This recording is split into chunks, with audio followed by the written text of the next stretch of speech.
बघा, रमाबाई आंबेडकर नगर आणि कामराज नगरचा हा प्रकल्प, रमाबाई आंबेडकर नगर आणि कामराज नगर मधील झोपडीधारकांप्रमाणेच अख्ख्या मुंबईतील प्रत्येक झोपडीधारकाची हीच इच्छा आहे की मला गलिच्छ झोपडीत राहायचं नाही, मला चांगल्या इमारतीमध्ये राहायला जायचं.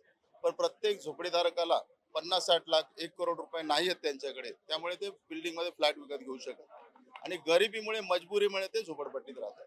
आणि त्यामुळेच आम्ही असं ठरवलं होतं की आमच्या पूर्ण विभागामध्ये आपल्याला SRA मार्फत आम्हाला आपल्या हक्काचं घर मिळवून द्यायचं. आणि ही आमच्या हक्काच्या घराची चळवळ होती. ज्यावेळेस शिंदे साहेब आम्हाला भेटले, शिंदे साहेबांना मी विनंती केली, साहेब मी 20 वर्ष काम करतोय, बिल्डर आमचं काम करत नाही, नुसते अग्रीमेंट करून ठेवलेले आहेत आणि रोज तेच सांगतो माझ्याकडे पैसे नाही, तुम्हाला काय करायचं ते करा. तर शिंदे साहेब म्हणाले की तुमचा एवढा मोठा प्रकल्प आहे, तो कधीच कुठलाही बिल्डर बनवू शकत नाही, तुम्हाला मी शासनाच्या मार्फत करून देईन.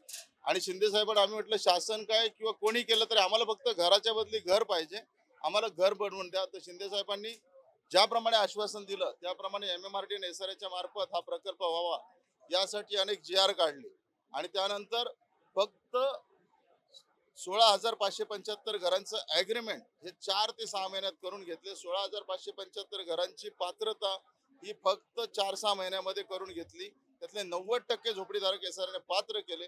अख्ख्या मुंबईमध्ये कुठल्याही SRA प्रकल्पामध्ये तुम्हाला 30 ते 40% वरती पात्रता भेटणार नाही. आज 14 ऑक्टोबरला धम्मचक्र प्रवर्तन दिनानिमित्त आमच्या सर्व झोपडीधारकांना एक गलिच्छ वस्तूतून एक चांगलं प्रवर्तन होऊन आम्ही आजच्या चांगल्या अशा बिल्डिंग मध्ये 1 BHK फ्लॅटच्या इमारतीमध्ये राहायला जाणार आहे. तर याचा आनंद आपण कधी शब्दात नाही बोलू शकत.